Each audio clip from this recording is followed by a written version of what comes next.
Gujarat best CRC ના video મળતા પહેલા સબસ્ક્રાઇબ કરો અમારી ચેનલ અને બાજુમાં રહેલી બેલ આઇકન દબાવો જેથી તમને અમારી અપડેટ્સ મળતી રહે સૌથી પહેલા।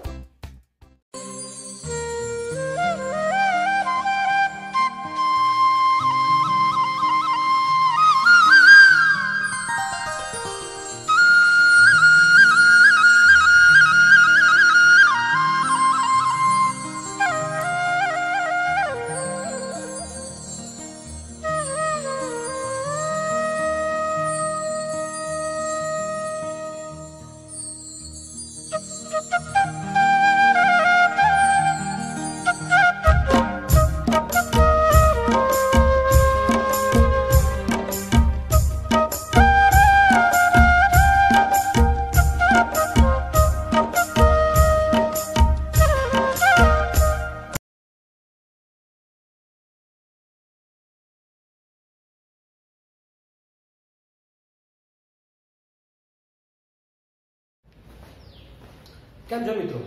તો બંધારણમાં આગળ વધતા બંધારણનો જે વિકાસ હતો, સંવિધાનિક વિકાસ, એના બધા જ લેક્ચર આપણે પૂરા કર્યા છે। હવે બંધારણને આગળ વધારતા ભાગ 1 સમજી લઈએ। ભાગ 1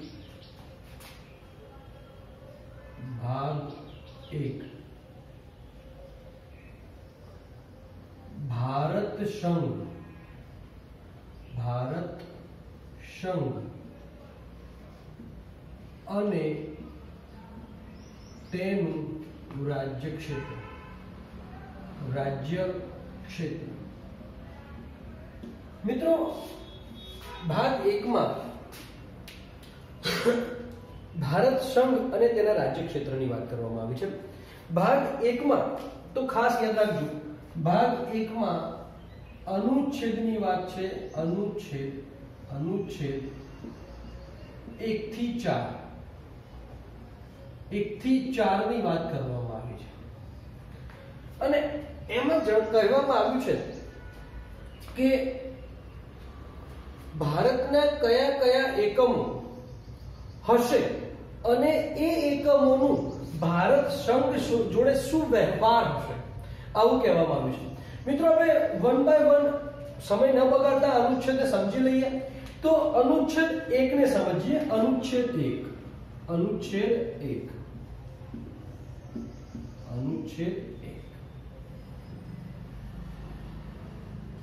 મિત્રો અનુચ્છેદ 1 માં 3 પેટા પ્રકાર છે। એક છે 1.2 અને 1.3 આવા પેટા પ્રકાર છે। 1.1 માં ઉલ્લેખ છે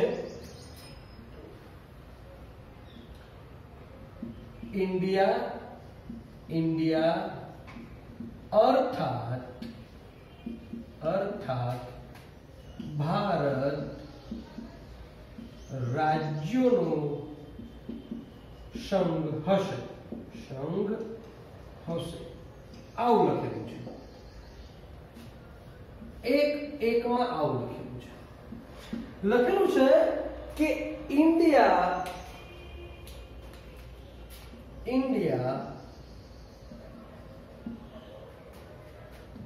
that is Bharat shall be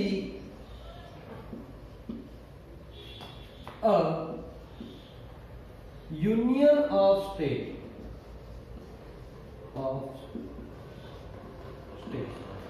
શબ્દ સમજો મિત્રો।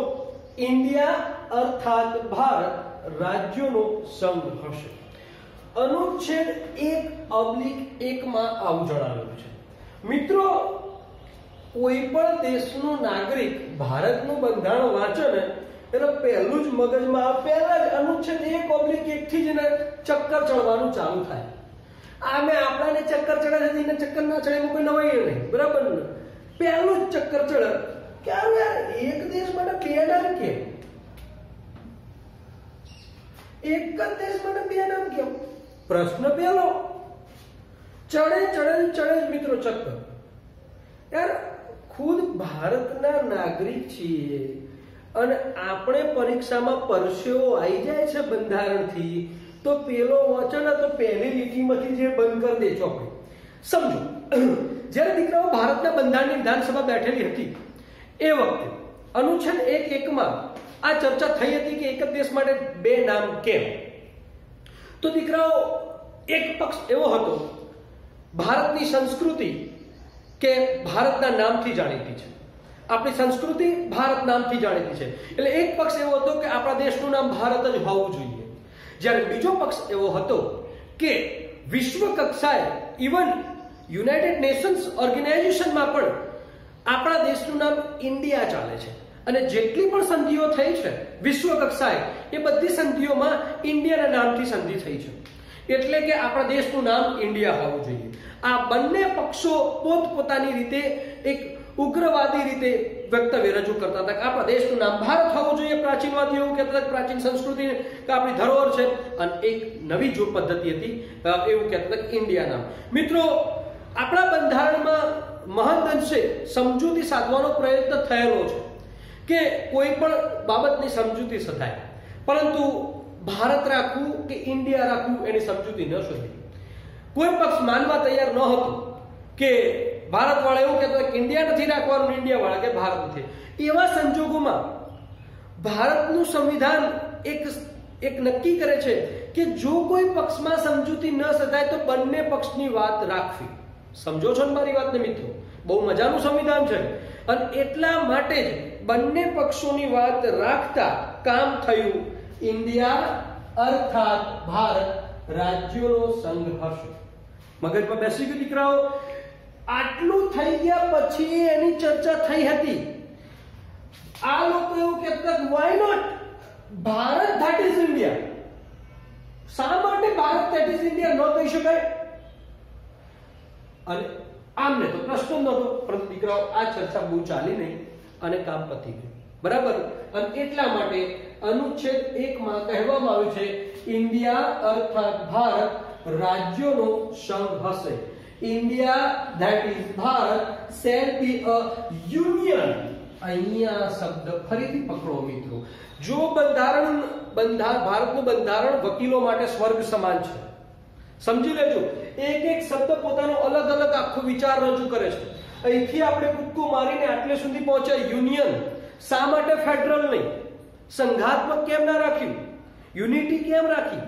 તો મિત્રો, જ્યારે બંધારણની શરૂઆત થઈ, ઘડવાની શરૂઆત થઈ ગઈ 1946 થી, તો એવું માનવામાં આવતું હતું કે રાજ્યોની થોડી સત્તાઓ આપીએ, રાજ્યોને સ્વાયત્તતા આપીએ. પરંતુ મિત્રો જેમ જેમ આગળ ચાલ્યું અને પેલા તમને ખબર જ છે 562 રજવાડાઓનો જે પ્રશ્ન ઉભો થયો ને સરદાર વલ્લભભાઈ પટેલે એ પ્રશ્નને સોલ્વ કર્યો. મિત્રો, હૈદરાબાદ, જુનાગઢ અને જમ્મુ કાશ્મીરનો પ્રશ્ન સરદાર પટેલે સોલ્વ કર્યો. તો ભારતના બંધારણ નિર્માતાઓ સમજી ગયા હતા કે રાજ્યોને સત્તા બહુ ન આપી શકાય, કારણ કે આ તો ગમે ત્યારે તકલીફ ઊભી કરે, અને એટલા માટે શબ્દ વપરાઈ ગયો યુનિયન. અને આ યુનિયન શબ્દની સિફારિશ ડોક્ટર આંબેડકરે કરી હતી. યાદ રાખજો, ફેડરલ શબ્દ નથી વાપર્યો, યુનિયન શબ્દ વાપર્યો છે. એ બીજું ઉદાહરણ પણ આપ્યું. આપણા રજવાડાઓનું તો ઉદાહરણ એમને હતું જ, પણ એવું ઉદાહરણ આપ્યું કે અમેરિકામાં ફેડરલ શબ્દ છે, સંઘાત્મક પ્રણાલી છે.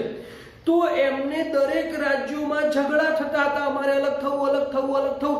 એમને સમજાવવા માટે અમેરિકામાં કેટલાય ગૃહ યુદ્ધ થયા, આવું બધું થયું. અને એ બાબત ભારતમાં ન થાય એટલે પહેલાથી સિસ્ટમ કમ્પ્લીટ કરી દીધી કે યુનિયન હશે. મગજમાં બેસી દીકરાઓ? તો આ હવે યુનિયનમાં સરદાર પટેલે કે બંધારણ નિર્માતાઓએ બે વાત સ્પષ્ટ કરી દીધી. બીજું કે ભારતના રાજ્યો ભારતમાં જોડાયેલ છે તે કોઈ સંધિ નથી, સંધિથી જોડાયેલા નથી, અમારા જ છે. પહેલી છેલ્લી વાત. અને બીજું, રાજ્યોને અલગ થવાનો હક નથી. મિત્રો, આ મુદ્દો એ માસ્ટર સ્ટોક હતો, અને એ મુદ્દો જ મિત્રો અત્યારે હાલ જમ્મુ કાશ્મીર સાથે સંકળાઈ રહેલ છે. ખબર જ છે ને અત્યારે હાલ શું સ્થિતિ ચાલી રહી છે? તો અનુચ્છેદ 1 શું કહે છે મિત્રો? કે ઇન્ડિયા અર્થાત ભારત રાજ્યોનો સંઘ હશે. મગજમાં બેસી ગયું દીકરાઓ. India that is Bharat shall be a union of state. મિત્રો કદાચ સરકાર પૂછે ભારતીય બંધારણમાં યુનિયન શબ્દ કોની દેન છે, તો આંબેડકરે કીધું ભારતના રાજ્યો ભારતમાં જોડાયેલ છે, તે કોઈ સંધિ નથી, એ જોડાયેલા જ છે અને રાજ્યોને અલગ થવાનો કોઈ હક નથી. હવે અનુચ્છેદ 1/2 સમજો. અનુચ્છેદ 1/2 અનુચ્છેદ 1/2 માં બતાવ્યું છે, કયું છે, રાજ્ય અને રાજ્ય ક્ષેત્ર એ હશે જે પ્રથમ અનુસૂચિ, સમજો મિત્રો, અનુસૂચિમાં બતાવેલ છે. હવે પ્રશ્ન ઉભો થયો ફરીથી કે સાહેબ પ્રથમ અનુસૂચિ શું? તો મિત્રો પ્રથમ અનુસૂચિમાં 29 રાજ્યોના નામ હોય, 7 કેન્દ્ર શાસિત પ્રદેશના નામ હોય અને એક છે ત્રીજું કે કોઈ ભારતે અર્જિત કરેલું હોય તો એનું નામ પણ હોય. તો પ્રથમ અનુસૂચિ આવું કે છે. પ્રથમ અનુસૂચિમાં શું હશે? તો રાજ્ય અને રાજ્ય ક્ષેત્રમાં એ હશે કે જે પ્રથમ અનુસૂચિમાં બતાવેલું છે. અનુચ્છેદ 2. હવે મિત્રો અનુચ્છેદ 1/2. હવે મિત્રો અનુચ્છેદ 1/3 જોઈ લઈએ.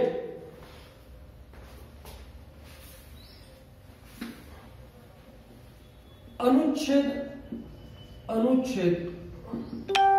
1/3 માં કહેલું છે કે 1/3 માં 3 બાબતો કહેલી છે. એક રાજ્ય ક્ષેત્ર, બીજું સંઘ રાજ્ય ક્ષેત્ર અને ત્રીજું અર્જિત કરેલ રાજ્ય ક્ષેત્ર.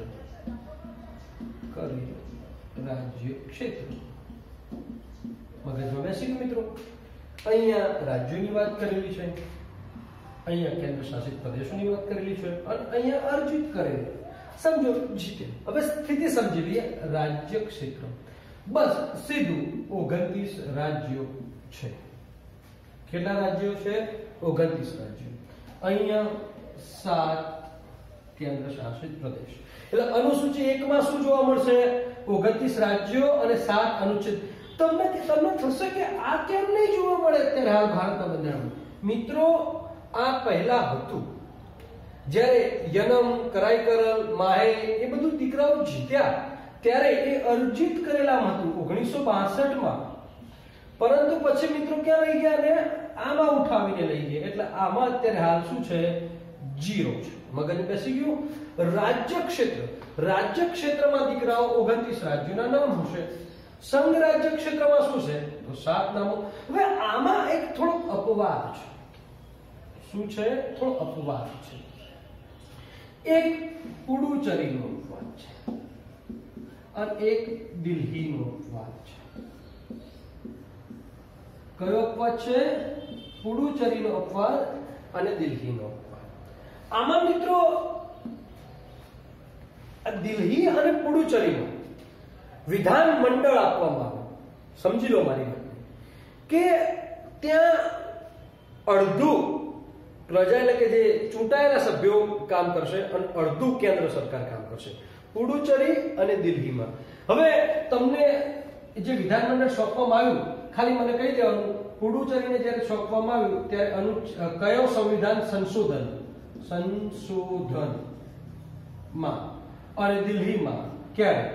મિત્રો સમજી ગયા કયો સંવિધાન? ધારો કે 69મું સંવિધાન સંશોધન 1991 માં દિલ્હીને આવરી NCR જાહેર કરવામાં આવ્યું. NCR સમજી ગયા મારી વાતને? ઓકે. તો આ બે અપવાદ છે કે ભાઈ દિલ્હી અને પુડુચેરી માં અડધું કામ પેલા કરશે એટલે ચૂંટાયેલા અને અડધું કામ કેન્દ્ર સરકારના હસ્તક. પુડુચેરીને કયા સંવિધાન સંશોધનમાં અને કયા વર્ષમાં તમે મને કોમેન્ટમાં જણાવજો. અને અર્જિત રાજ્ય ક્ષેત્રો તમને ખબર છે અત્યારે હાલ કોઈ છે નથી. એટલે કે અનુચ્છેદ 1 પૂરો થાય છે. અનુચ્છેદ શું પૂરો થાય? 1 પૂરો થાય છે. સમજી લેજો. અનુચ્છેદ 1/1 માં શું કીધું? India that is Bharat. એટલે કે ઇન્ડિયા અર્થાત ભારત એ રાજ્યોનો સંઘ હશે. એટલે કે India that is Bharat shall be a union states. Union શબ્દ સમજી લેજો. બીજા અનુચ્છેદમાં શું કીધું કે રાજ્યો અને રાજ્ય ક્ષેત્રોમાં એ હશે કે જે અનુસૂચિ 1 માં દર્શાવ્યું છે. તો અનુસૂચિ 1 માં રાજ્યોના નામ હશે, કેન્દ્રશાસિત પ્રદેશોના નામ હશે, એ ભૌગોલિક વિસ્તાર દર્શાવવામાં આવેલો છે. અનુચ્છેદ 1.3 માં ડિવાઇડેડ કરેલું છે. એમાં કે ભાઈ રાજ્ય ક્ષેત્ર કયું છે? તો 29. સંઘ રાજ્ય ક્ષેત્ર કયા છે? તો 7. બે અપવાદ વાળા છે અને અર્જિત કરેલામાં એક પણ નથી. હવે મિત્રો આપણે અનુચ્છેદ 2 સમજીએ કે અનુચ્છેદ 2 યાદ રાખજો, અનુચ્છેદ 1 જ પૂરો થયો છે. સરકાર પૂછે કે અનુચ્છેદ 1 ના કેટલા પેટા પ્રકાર છે? તો 3 પેટા પ્રકાર છે. અનુચ્છેદ 1/1, અનુચ્છેદ 1/2 અને અનુચ્છેદ 1/3. મિત્રો હવે આપણે અનુચ્છેદ 2 સમજીએ.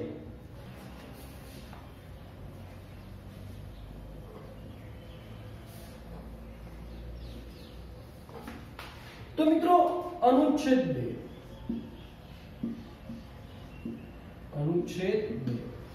અનુચ્છેદ 2 માં બે બાબતો કીધી છે.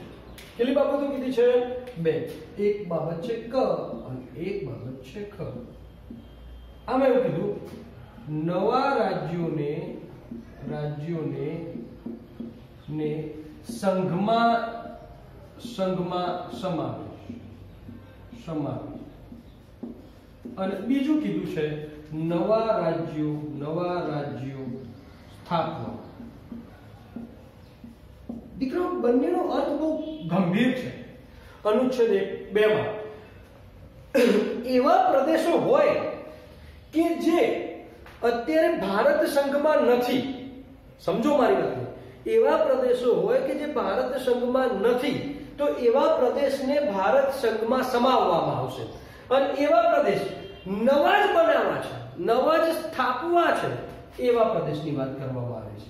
એટલે મિત્રો સમજી લો કે આ બંનેની બાબત કરવા જઈએ તો સમજો બંને શબ્દને નવા રાજ્યોને સંઘમાં સમાવેશ એ ગમે તે જગ્યાએ ગમે તે રાજ્યમાં આપીને સમાવેશ કરી શકે અને નવા રાજ્યો સ્થાપિત. એટલે કે આ અનુચ્છેદમાં પણ રાજ્યો કરતા કેન્દ્રને વધારે શક્તિ આપેલ છે. મગજમાં બેસી ગયું દીકરાઓ.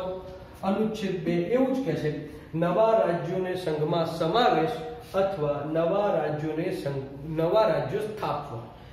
શું કહે છે સમજો દીકરાઓ. અનુચ્છેદ 1 શું કહે છે? 1/1 ઇન્ડિયા ધેટ ઇઝ ભારત રાજ્યોનો સંઘ હશે. અનુચ્છેદ 1/2 શું કહે છે? રાજ્ય ક્ષેત્ર એ હશે કે જે અનુસૂચિ 1 માં દર્શાવ્યું છે.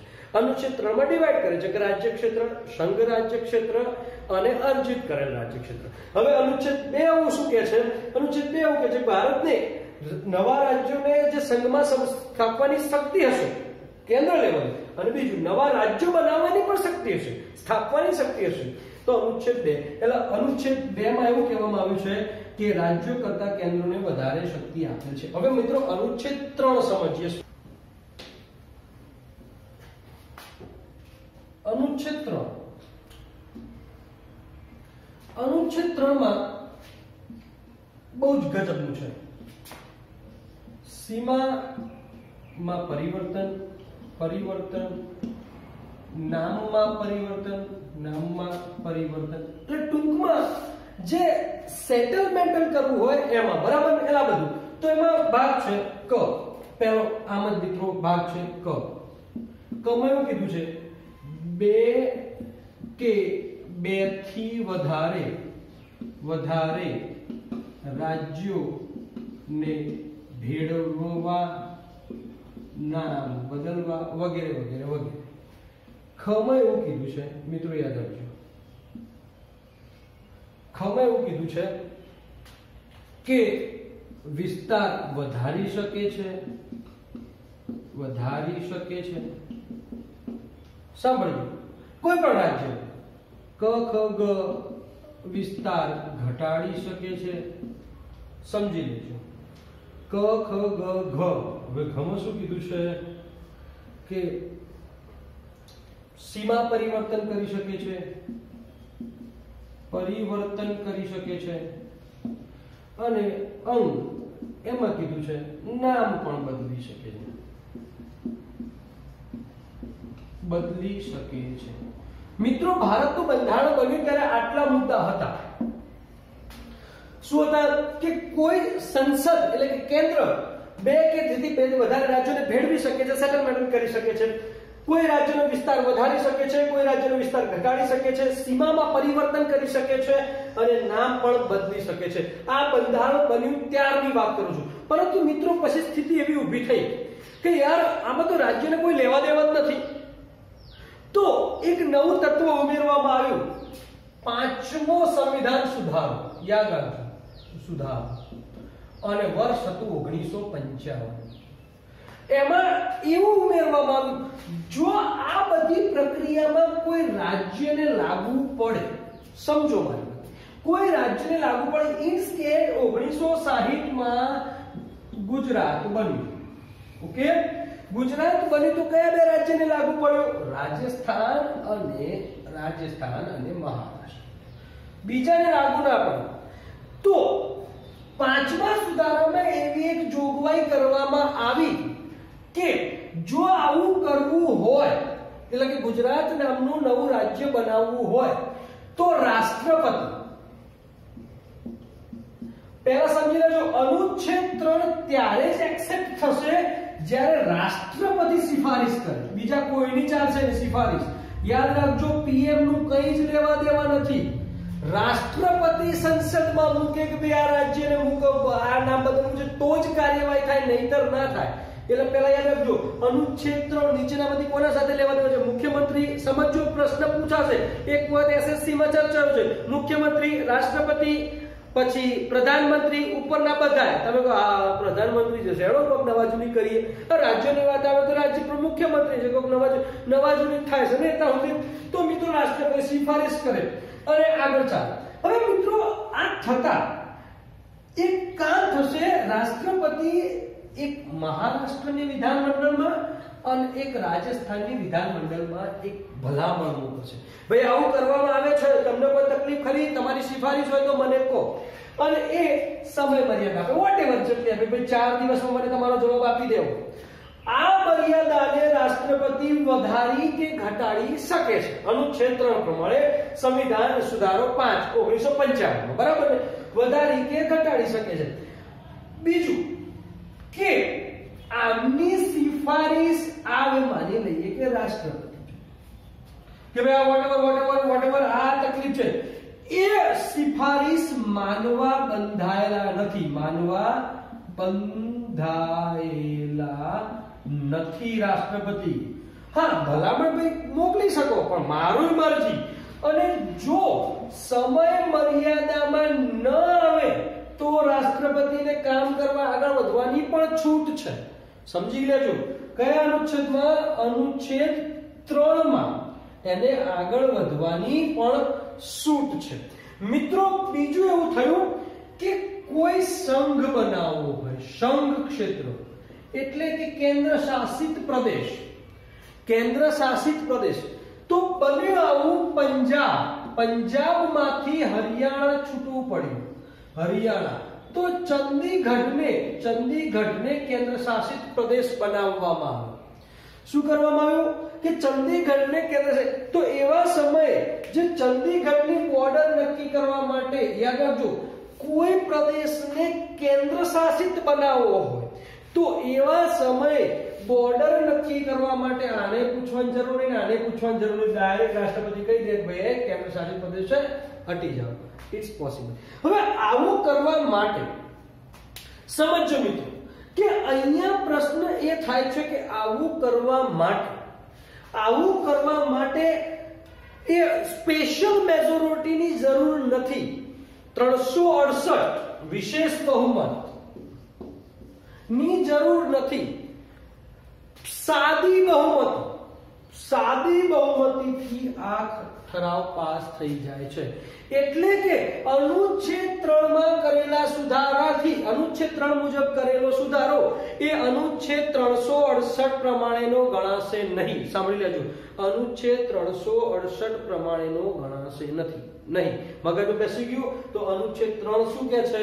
તો મિત્રો અનુચ્છેદ 3 એવું કહે છે જરા કે બે થી વધારે રાજ્યોને ભેળવી શકવાની સત્તા મેળવી શકવાની, વિસ્તાર કોઈ રાજ્યનો વધારી શકે, ઘટાડી શકે, સીમામાં પરિવર્તન કરી શકે અને નામ પણ બદલી શકે છે, પણ એની થોડી પ્રોસિજર કરવી પડશે મિત્રો. સમજી ગયા મારી વાત? તો રાષ્ટ્રપતિ યાદ રાખજો, કોઈ પણ રાજ્યનું નામ કે બદલવું હોય, સીમા બદલવી હોય, એને ઘટાડવું હોય, વધારવું હોય, સેટલમેન્ટ કરવું હોય તો પ્રધાનમંત્રી જોડે કોઈ જ તાકાત નથી. રાષ્ટ્રપતિની ભલામણથી જ આગળ વધે, એટલે સંસદમાં રાષ્ટ્રપતિ સિફારિશ કરે તો જ.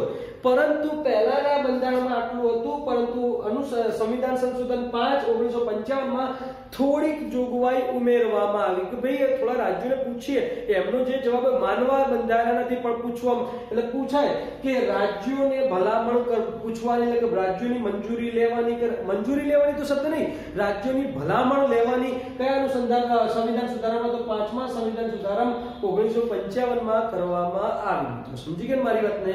ઓકે, તો આ અનુચ્છેદ 3 છે. હવે મિત્રો આપણે અનુચ્છેદ 4 ને સમજી લઈએ.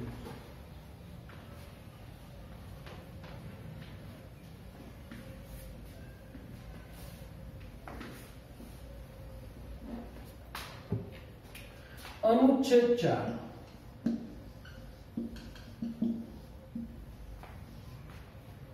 સમજો. મેં તમને વાત કરેલી છે મિત્રો કે અનુચ્છેદ 2 and 3 પ્રમાણે સમજો, પ્રમાણે કોઈ સુધારો કરે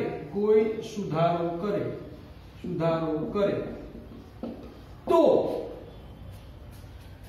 368 એટલે કે સ્પેશિયલ બહુમતીની જરૂર નથી.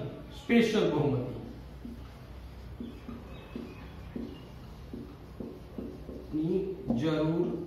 જરૂર નથી. સાદી બહુમતી. અને મિત્રો ખાસ યાદ રાખજો, આ અનુચ્છેદ 4 એ અનુસૂચિ 1 અને અનુસૂચિ 4 જોડે સંકળાયેલ છે. હું અનુસૂચિ 1 તો બોલી ગયો કે અનુસૂચિ 1 માં શું હશે? રાજ્યોના નામ હશે, સંઘના નામ હશે, કાં તો અર્જિત કરેલા હોય તો હોય, નહીં તો ના હોય. અત્યારે નથી, બરાબર? 29 ને અનુસૂચિ 4 શું છે? એ રાજ્યસભા છે. રાજ્યસભા વખત બેસી ગયું. અનુચ્છેદ 80 અનુસૂચિ 4 પ્રમાણે, એટલે કે અહીંયાથી એ નક્કી કરશે કે આ 4 પ્રમાણે કે નવું જે રાજ્ય બન્યું છે વોટેવર એની રાજ્યસભાની સીટો આટલી હશે. મગજમાં બેસી ગયું? એટલે અનુચ્છેદ 4 એવું કહે છે 2 અને 3 પ્રમાણે કોઈ સુધારો થાય. અનુચ્છેદ 2 અને 3 પ્રમાણે નવું રાજ્ય બને, વોટેવર બને. 3 માં મેં તમને કીધું 2 રાજ્યો ભેગા થાય, કોઈ રાજ્યનો વધે, ઘટે, સીમા પરિવર્તન થાય કે ના, તો 368 ની સ્પેશિયલ મેજોરિટીની જરૂર નથી. સાદી બહુમતીથી કામ આગળ વધે.